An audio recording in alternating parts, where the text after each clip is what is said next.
क्या आप जानते हैं, मैं आपका स्वागत है। मैं हूं कोटा राजस्थान से सौरभ शुक्ला। हम इस वक्त कोटा की मशहूर लेक के बगल में खड़े हैं। शहर ज़बरदस्त, और हम यहां पर हैं राहुल गांधी की भारत जोड़ो यात्रा कवर करने के लिए। आज राहुल गांधी की भारत जोड़ो यात्रा का 94वां दिन था। हम दिन भर उनके साथ रहे। राहुल गांधी अब तक 2600 किलोमीटर से ज़्यादा चल चुके हैं। तमिलनाडु, केरल, कर्नाटका, आंध्र प्रदेश, तेलंगाना, महाराष्ट्र, मध्य प्रदेश और अब राजस्थान। उनके साथ तमाम यात्री हैं जो देश भर से आए हैं और कदम से कदम मिलाकर चल रहे हैं। हमने ऐसे ही कुछ यात्रियों से बात की है, जिसमें बिहार के कन्हैया हैं तो मणिपुर की किम, हरियाणा के राहुल हैं तो मध्य प्रदेश की प्रतिभा। भारत जोड़ो यात्रा इनके लिए क्या है और भारत जोड़ो यात्रा में ये क्या सीख रहे हैं और क्या परिवर्तन आ रहे हैं, इनके साथ हमने बातचीत की। और आप इस बातचीत को देखिए और समझिए कि भारत जोड़ो यात्रा किस तरीके से चल रही है। भारत जोड़ो यात्रा निरंतर चल रही है। 2600 किलोमीटर चल चुके हैं यात्री। हमारे साथ में कन्हैया हैं। कन्हैया सबको सब जानते हैं। हमारे साथ प्रतिभा है मध्य प्रदेश से, किम है मणिपुर से, और राहुल है हमारे पास हरियाणा से, गुड़गांव से। सबसे पहले किम अपने बारे में बताइए आप। My name is Hinkim Haokip Singnaisui. I belong from Manipur. Manipur से आई हैं आप? मणिपुर से। And I feel I am the only एक ही महिला हूँ नॉर्थ ईस्ट से, representing my own states. And we have started the yatra from Kanyakumari. After going from the Tamil Nadu I fracture my leg. Tamil Nadu में आपका पैर टूट गया? सो तमिलनाडु में पैर फ्रैक्चर हो गया था। उसके बाद सब ने बोला, मेरा डॉक्टर ने बोला रेस्ट करने के लिए, लेकिन मैंने 3-4 दिन रेस्ट किया एम्बुलेंस में। हाँ। उसके बाद मैंने क्रैप बैंडेज पकड़कर चलना शुरू किया। आज तक मैं क्रैप बैंडेज पहनकर चलती हूँ। और ऐसे है, जब मैं चलता हूँ तो मेरा सारा नॉर्थ ईस्ट मीडिया में दिख रहा है। तो हमको दिखाना चाहिए, जब मैं पैर टूटा हुआ अभी मैं चल रहा हूँ, सबको चलना चाहिए। सबको चलना चाहिए। तो आप मणिपुर से हैं, यहाँ मोहब्बत मिल रही है आपको? हाँ, मोहब्बत बहुत मिल रहा है। एक चीज़ तो मेरे को बहुत हंसी भी आता है, क्योंकि जब यात्रा चलता है साइड में बहुत सारा लड़कियों भी है, लड़की भी है, सब है। वो लोग मेरे को बुलाते, चाइनीज़ का है, तो चाइना का आया है क्या? हाँ। तो मैं सबको बोलता हूँ, बहन भाई मैं इतना अलग दिखता हूँ क्या? मैं भी इंडिया का हूँ, मैं मणिपुर का हूँ। भारत जोड़ो यात्रा थोड़ा भूगोल का और भारत के मैप का भी ज्ञान दे रहा है, और किम उसका एक जीता जाता उदाहरण है। प्रतिभा आएंगे, फिर तो कन्हैया कहेंगे कि महिलाओं से पहले पूछ लीजिए। प्रतिभा जी, अपने बारे में बताइए। मध्य प्रदेश से हैं आप, कन्याकुमारी से चल रहे हैं, कैसा अनुभव? मैं मध्य प्रदेश के खंडवा जिले से हूँ, और कन्याकुमारी से जब शुरू की थी यात्रा तो खुद पे भरोसा नहीं था कि इतना चल पाएंगे। शुरू के दिनों में बहुत हालात ख़राब थे और लोग भी हमें बहुत अजीब की नज़रों से देखते थे, लेकिन जैसे जैसे कारवां यात्रा का आगे बढ़ता गया, लोगों का एक प्यार सम्मान हमें मिलता गया। चूँकि साउथ से यात्रा शुरू थी और हम लोग हिंदी भाषी लोग हैं, और जब वो बोलते थे कहाँ से आया, तो बोलते थे हम कि कन्याकुमारी से पैदल आया, तो एक रिस्पेक्ट उनकी आंखों में नज़र आता था। इन सबसे ऊपर उठकर मैं एक महिला हूँ और बहुत नज़दीक से हमने परिवार को देखा है। और जब भी कभी परिवार बिखरता है तो हम पहले घर की 4 दीवारियाँ नहीं तोड़ते हैं, हम पहले दिल और दिमाग से कहीं ना कहीं उस परिवार में अलग होते हैं। ठीक वैसा ही माहौल कहीं ना कहीं मुझे देश में नज़र आता है। मैं आज 40 साल की पूरी हो गई हूँ, लेकिन उसके बाद भी मैंने कभी ये नहीं सोचा था कि कभी ऐसे भी हालात होंगे कि धर्म के नाम पर, जाति के नाम पर, वेशभूषा के नाम पर, खान पान के नाम पे भी आदमी की पहचान होगी। मुझे बहुत अच्छे से याद है जब छोटे हुआ करते थे कि ईद होगी और मीठी सिमैयाँ घर आने वाली होंगी, और खील बताशा उस टाइम पे हुआ करता था, और बताशे में भी आकृतियाँ बनी होती थी। तो मेरा एक दोस्त है आदिल, जो उस बताशे का वेट किया करता था। लेकिन आज कहीं ना कहीं छोटे बच्चे, जिनके मन में ये जहर पेला जा रहा है और भर दिया जा रहा है कि नहीं वो फला कास्ट का है या फला खाना खाता है तो हमारा दोस्त नहीं हो सकता, इसलिए मुझे बिखरता हुआ समाज, बिखरता हुआ देश नजर आ रहा था, और इस भारतीय जोड़ो यात्रा का मैं हिस्सा बनी। प्रतिभा जो खंडवा की 40 साल की, अब इस 3 महीने में जब से चल रही हैं आप, प्रतिभा में कितना तब्दीली एज एक व्यक्ति के तौर पर आप देखती हैं, कितना बेहतर महसूस करती हैं? कितने अनुभव, कितने कन्याकुमारी के लोग, कितने तमिलनाडु के लोग, कितने केरला के लोग, कितने कन्नड़ लोग, कितने तेलुगु लोग अपने अंदर बसा के चल रही हैं आप? देखिए, जो सबसे अच्छी इस यात्रा में हम लोगों को देन मिली वो ये कि आपको शब्दों की ज़रूरत नहीं है किसी से बात करने के लिए। प्रेम और आंखों का जो संवाद है वो भी अपने एक रिश्ते को कायम करता है। कन्हैया जी ने दाढ़ी कटाई नहीं, हमसे बोलेंगे बढ़ा ली है तो वो बोलेंगे। अभी उन्होंने बताया कि ओशो ने कहा था कि आपने दाढ़ी कटाई, उन्होंने कटाई नहीं है। कन्हैया जी आपने भी दाढ़ी कटाई नहीं है अपनी, कोई दाढ़ी नहीं कटा। राहुल जी भी दाढ़ी बढ़ गई है, सबकी दाढ़ी बढ़ी हुई है अब तो। देखिए, मेरे ख्याल से जब आप देश की चिंता करते हैं तो आपका ध्यान दाढ़ी पर नहीं होता है। आप पॉलिटिक्स को इतने दिनों से कवर कर रहे हो तो आपने देखा होगा कि हर चीज़ का ना अपना एक डिजाइन होता है। लेकिन जब आप 24 घंटे किसी काम में रहते हैं, आप सो रहे हैं कंटेनर में, आप खा रहे हैं कंटेनर में, कैंप में, हमारा गांव रोज़ बसता है, रोज़ उजड़ता है, एक दूसरे के साथ आप लगातार रह रहे हैं। मान लीजिए कि हम इन लोगों से किसी एक कार्यक्रम में मिलते, हाय हेलो होता, नमस्कार होता, दुआ पानी होता और चले जाते, तो ये मुझे कितना समझ पाते या मैं इनको कितना समझ पाता। जब आप साथ रहते हैं तो आपके भीतर की जो असलियत है ना वो बाहर आ जाती है। तो असलियत ये है, न सिर्फ मेरी, सारे भारत यात्रियों की, कि हमको इस बात से ज़्यादा चिंता है कि हमारी दाढ़ी ठीक हो, कि हमारा जूता ठीक हो, कि हमारा टी शर्ट ठीक हो। इस बात से हमको ज़्यादा चिंता है कि देश कैसे ठीक हो। इसीलिए हमने कहा कि लोग जब ये कहते हैं ना कि दाढ़ी बढ़ गई है, हम बोले कि दाढ़ी का छोड़िए, पेट्रोल डीजल का दाम बढ़ गया है, ये असल सवाल है।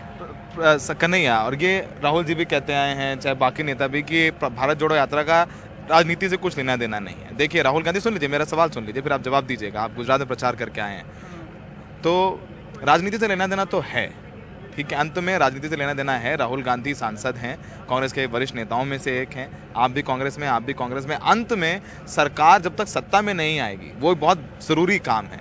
तो भारत जोड़ो यात्रा का राजनीतिकरण नहीं कर रहे हैं आप लोग, अलग बात है, लेकिन इसका क्या राजनीतिक लाभ हानि से भी लेना देना है? देखिए, एक बात तो हमने ये कभी नहीं कहा है कि इसका राजनीति से लेना देना नहीं है। देखिए, हम कह रहे हैं कि राजनीति भी है, राजनीति ही नहीं है, ये समझ लीजिए। हम कह रहे हैं कि इसमें सांस्कृतिक पहलू हैं, इसके आध्यात्मिक पहलू हैं, इसके सामाजिक पहलू हैं, इसके आर्थिक पहलू हैं, इसके राजनीतिक पहलू भी हैं। और राजनीतिक पहलू के भी ना कई पहलू होते हैं, सिर्फ चुनाव नहीं होता है। अभी क्या हो गया है ना कि लोकतंत्र को सिर्फ चुनाव मान लिया गया है, कि चुनाव ही लोकतंत्र है, इसके अलावा और कुछ नहीं होता है। तो एक बात बताइए कि पति और पत्नी जब शादी कर लेते हैं, एक दूसरे से रहते हैं घर में, तो वहाँ क्या लोकतांत्रिक तरीके से चीज़ों का फैसला नहीं होता है? तो चुनाव नहीं होता है ना, कि शाम को सब्जी कौन सी बनेगी, इस पर वोटिंग तो नहीं होता है, लेकिन ओपिनियन तो लिए जाते हैं ना।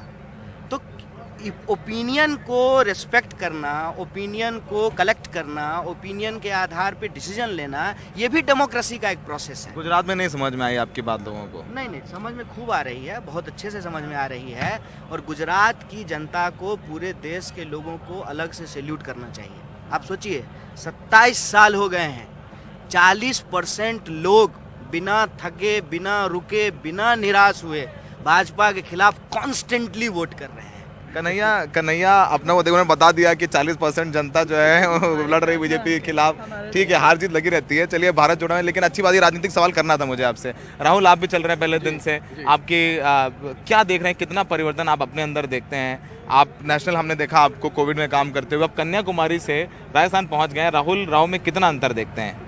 मैं समझता हूँ कि सामान्य जीवन से एक तो आदमी का थोड़ा जीवन अनुशासित हो जाता है। सुबह जल्दी उठना, शायद अगर घर पे रहते हैं तो 4 बजे उठना एक मुश्किल कार्य रहता है, आदमी अपने हिसाब से उठता है।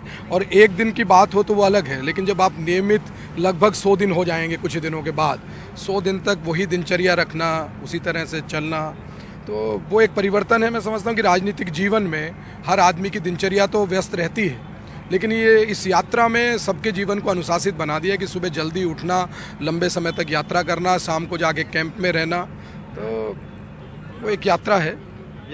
ये बताइए राहुल, कोई भाषा सीखी कि नहीं? थोड़ा बहुत हाय हेलो, कशात सीखा आप लोगों ने? सीखा, राहुल ने सीखे? ये जैसे तमिल में है, बहुत सारे साथी जब भी संगठन की बैठकें होती थी तो बहुत सारे साथी जो तमिलनाडु के या तेलंगाना के होते थे, तो वो अपनी भाषा में हम उनसे कहते थे कि आप हिंदी में बोलो या इंग्लिश में बोलो। तो बहुत बार ज्योतिमणि जी यहाँ सांसद हैं, वो यूथ कांग्रेस में थे, मानिक जी थे यूथ कांग्रेस में, वो कहते थे यार हम लोग ही क्यों सीखें, आप लोग ही कुछ भाषा सीखें। आज तो वो अंतर समझ में आ गया आपको, क्यों कहते थे? समझता है कि विविधता भरा देश है, अलग अलग संस्कृति है, अलग अलग खान पान है।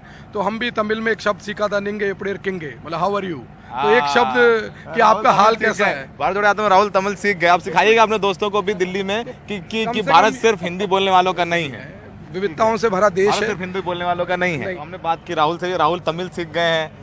किम ने सबको समझा दिया है कि मणिपुर भारत में है, वो हिंदी भी बोलती हैं, अंग्रेजी भी बोलती हैं। और प्रतिभा ने भी बता दिया कितनी बेहतर हो गई, सुबह उठ के चलना, अनुशासन, सब कुछ आ गया। और कन्हैया ने तो बता दिया कि अगर आप उदास हैं तो आप भारत घूम लीजिए। और उन्होंने बताया कि अब तो प्रैक्टिकली ये सब वो लोग हैं जो कहते हैं चुटकी जाके भैया हमने पूरा भारत नापा है। तो इन भारत यात्रियों के साथ एक खास बातचीत थी हमारे सहयोगी प्रेम सिंह के साथ। Saurabh Shukla, NDTV India.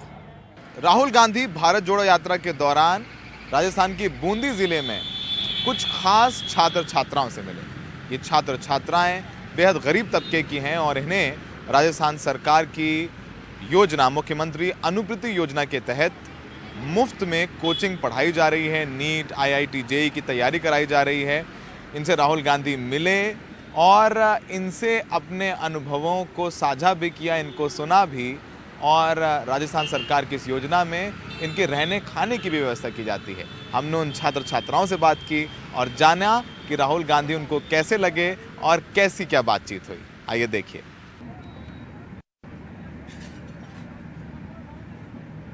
हम इस वक्त राजस्थान में भारत जोड़ो यात्रा में मौजूद हैं। राहुल गांधी लगातार चल रहे हैं और लोगों को जोड़ रहे हैं। राहुल गांधी यहाँ पर कुछ बच्चों से मिले हैं आज बूंदी में। ये बच्चे हैं, मुख्यमंत्री अनुप्रीति योजना है जिसके तहत राजस्थान में बच्चे जो कि कह लीजिए निम्न आय वर्ग से आते हैं, उनको मुफ्त में 2 साल की कोचिंग पढ़ाई जाती है। उन अच्छे इंस्टीट्यूट्स में जहाँ पर अमीर या कह लीजिए संपन्न लोगों के बच्चे पढ़ते हैं, मुफ्त में इनको कोचिंग पढ़ाई जाती है और साथ में इनको रहने का भी खर्च दिया जाता है, खाने का भी इंतजाम इनका किया जाता है। मुख्यमंत्री अनुप्रीति योजना। और ये बच्चे राहुल गांधी से मिले। कौन कौन मिला राहुल गांधी से? सब लोग मिले राहुल गांधी से। फोटो ली? सेल्फी ली? कौन सबसे पहले किसने बात की? अच्छा, क्या नाम है बताओ? कुसुम मीणा। कुसुम, क्या करते, कहाँ पढ़ते हो आप? कोटा में, कोटा? मोशन इंस्टीट्यूट में। क्या बोली राहुल गांधी जी को? भाई आपकी अनुप्रीति योजना बहुत अच्छी है, हमें बहुत फ़ायदा मिला है इससे, और मतलब आप आगे भी ऐसे हमारे हित में कार्य करते रहें, ऐसे बात हुई है। तो और क्या बोले राहुल जी आपसे? राहुल जी ने बहुत अच्छे से बात की है और जैसे नॉर्मल पर्सन करता है ना वैसे बात की है। नॉर्मल पर्सन ही तो है वो, आपको लगा नॉर्मल नहीं है? मतलब जैसे मतलब एटीट्यूड इतना ज़्यादा वो नहीं था बिल्कुल भी। अच्छा लगा मिलके? हाँ, बहुत अच्छा लगा। और किसने बात की? चलो आओ, आप आगे आओ। क्या नाम है आपका? सर मेरा सिद्धार्थ सेन नाम है मेरा। सर सिद्धार्थ, कहाँ से हो आप? सर मैं चित्तौड़गढ़ राजस्थान से हूँ। और आप भी एलन में पढ़ते हो और अनुप्रीति योजना के तहत? जी सर, मैं एलन में पढ़ता हूँ अनुप्रीति योजना के थ्रू, और सरकार इस योजना के थ्रू 1.5 लाख रुपए देती है और 40,000 रुपए खाने पीने के लिए भी देती है। अच्छा, ठीक। राहुल गांधी से मिले, कैसा रहा? जी सर मिले हैं सर। मैंने उनसे सवाल किया कि अभी मैं IIT कोचिंग कर रहा हूँ और फिर 4 साल बाद कोचिंग में जाने के बाद उनका अनएम्प्लॉयमेंट मिटाने के लिए उनके क्या प्लान्स है। तो उन्होंने बताया कि हमें स्मॉल बिजनेसेस को बढ़ावा देना चाहिए, जैसे और कृषि में भी बढ़ावा देना चाहिए। अच्छा, राहुल गांधी जी से किसने म्यूजिक किसमें सीखना था? म्यूजिक सीखना था। आपका नाम बताइए। कृष्णा मीणा। क्या बोले राहुल गांधी जी से आप? मैंने कहा कि मेरी आर्थिक स्थिति की वजह से मैं नहीं कर पा रही थी, तो मैंने उनसे कहा कि मुझे इसमें जाना है सिंगिंग में। सिंगिंग में? तो उन्होंने तो क्या उन्होंने बोला? कहा कि हो जाएगा आपका। तो उन्होंने आपका सिंगिंग सीखने का इंतजाम करा दिया है? हाँ। अधिकारियों को बोल दिया उन्होंने? हाँ, अभी बोला तो है। बोल दिया यानी हो गया? राहुल गांधी ने बोल दिया, सरकार है राजस्थान बोल की, दिया तो हो जाएगा। हो जाएगा। खुश हैं आप? हाँ। किसने बात की राहुल जी से? हाँ, जैसे तुम आओ, क्या बोले राहुल जी से? नाम क्या आपका? सर मेरा नाम दुर्गेश वैष्णव है सर, सवाई माधोपुर से। तो आपकी भी कोचिंग का खर्च राजस्थान सरकार उठा? यस सर, राजस्थान सरकार उठा रही है। क्या बोले राहुल गांधी जी से आप? सर अच्छा लगा बात करके सर, और मेरे दोस्त के गांव में सर 10वीं तक स्कूल, उसको 12वीं तक करने की बोला सर। और क्या बोला उन्होंने? कर देंगे? यस सर, बोला कर देंगे। खुश है? मजा आया राहुल गांधी से मिलके? Yes sir. हैं, क्या लगा? बढ़िया लगा सर। और क्या, लगा ही नहीं कि सर इतने बड़े आदमी, और क्या बढ़िया तरह से पैदल चल रहे हैं आप लोगों के बीच, आपसे तो मिलने आए हैं वो। आपका नाम क्या है? Sir my name is Saim Ansari. Sai, तो कहाँ से हो आप? सर मैं मांगरोल से हूँ, बारा डिस्ट्रिक्ट से। अभी मोशन में नीट की तैयारी कर रहा हूँ। तो तो आपकी भी पढ़ाई का खर्च सरकार देती है। सर सरकार देती है। क्या राहुल जी से क्या बोला आपने? सर राहुल जी से थैंक यू बोला, और राहुल जी ने से मतलब जो भी उन्होंने किया है वो बहुत ही शानदार किया है। यही मेरे लिए बहुत अच्छी बात है, और ये सभी बच्चे जो यहाँ पर है इन सभी के लिए भी ये बहुत अच्छी बात है, क्योंकि हर एक परिवार ये नहीं कर सकता कि मतलब वो कोटा बेच सके और उन्हें पढ़ा सके। मतलब ये बहुत ही कुछ परिवारों के लिए बहुत ही डिफिकल्ट होता है, तो ये जो स्कीम निकाली है उन्होंने ये बहुत ही शानदार है। बात की थी, क्या बोले आप? नाम बताइए। गरिमा मीणा, क्या करते हो आप? नीट की प्रिपरेशन कर तो आप भी अनुवृत्ति योजना के हाँ, तहत क्या बोला राहुल गांधी जी से? सर उनकी इस योजना के फ़ायदे और उनके बारे में बात हुई, तो हमने उनको थैंक यू किया, उनकी आर्थिक स्थिति इनके बारे में बताया।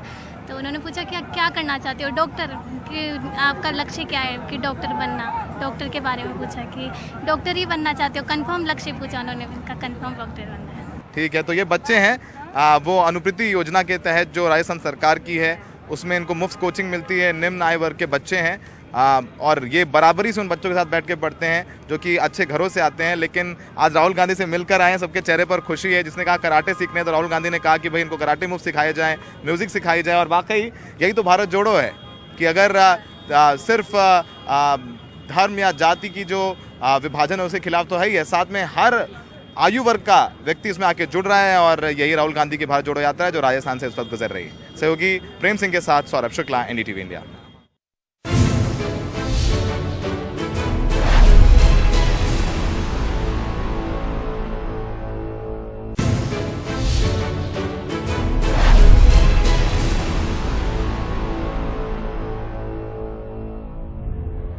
इस यात्रा को कवर करते करते हमारी मुलाकात 10 साल की माहिरा से हुई। कोटा से हैं, क्रिकेटर हैं, राहुल गांधी से मिल ली। राहुल गांधी ने इनके बॉल पर सिग्नेचर कर दिया, ऑटोग्राफ दिया। इतनी खुश हैं कि अब 3 दिनों से रोज भारत जोड़ो यात्रा में 10 साल की उम्र में ही 30 किलोमीटर चल रही हैं। देखिए ये दिलचस्प बातचीत।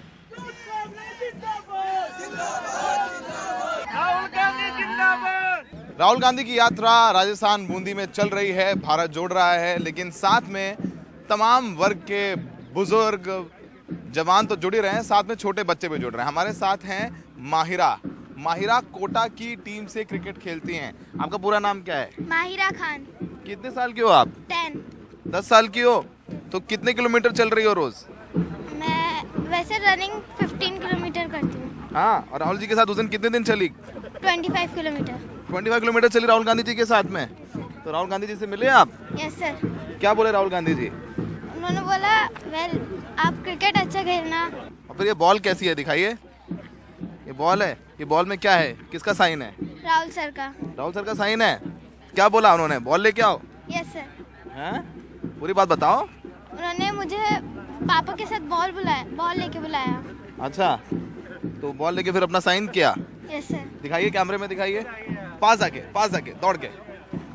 ये तो ठीक है, यही है भारत जोड़ो यात्रा कांग्रेस के लिए। सबको साथ जोड़ना, जो आर्थिक विषमताएं हैं उनको तोड़ना, जातिवाद के खिलाफ, धर्म के खिलाफ।